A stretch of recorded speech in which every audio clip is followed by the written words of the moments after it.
വിശുദ്ധ മർക്കോസ് എഴുതിയ സുവിശേഷം 16-ാം അധ്യായം 14-ാം വാക്യം.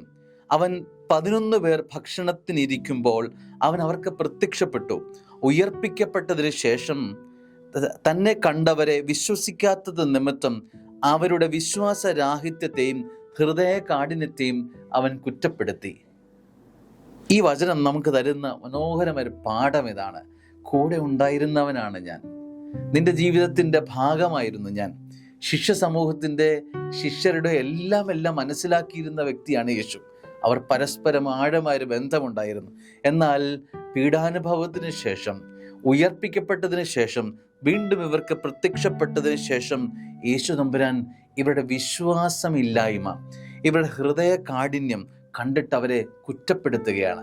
സ്നേഹമുള്ളവരെ, 2 കാര്യങ്ങൾ വളരെ പ്രധാനപ്പെട്ടത്. വിശ്വസിക്കാതിരിക്കുന്നത്, അപ്പോൾ ഹൃദയം കഠിനമായ അവസ്ഥ, ഇത് രണ്ടും നമ്മുടെ ജീവിതത്തിൽ ആത്മശോധന ചെയ്ത് ശുദ്ധീകരിക്കേണ്ട വിഷയങ്ങൾ. കർത്താവ് വളരെ കാര്യമായി അതെടുത്തു പറഞ്ഞ് കുറ്റപ്പെടുത്തുകയാണ്. ഈ 2 ഭാവങ്ങൾ നമ്മുടെ ഉള്ളിലുണ്ടോ? ഹൃദയ കാഠിന്യവും വിശ്വാസരാഹിത്യവും.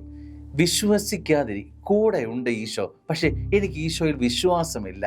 2, ഹൃദയം കഠിനമായി പോയ അവസ്ഥ, ഒരു മയമില്ലാത്ത അവസ്ഥ. ഇത് 2 എൻ്റെ ജീവിതത്തിലുണ്ടോ? ഇത് സ്വർഗം വിരൽ ചൂണ്ടുന്ന അനുഭവങ്ങളാണ്, സ്വർഗം കുറ്റപ്പെടുത്തുന്ന അനുഭവങ്ങളാണ്. പരിശുദ്ധ വലിയ നോമ്പിലേക്ക് നമ്മൾ നീങ്ങുകയാണ്. ഒരുക്കത്തിൻ്റെ ദിനങ്ങളാണിത്.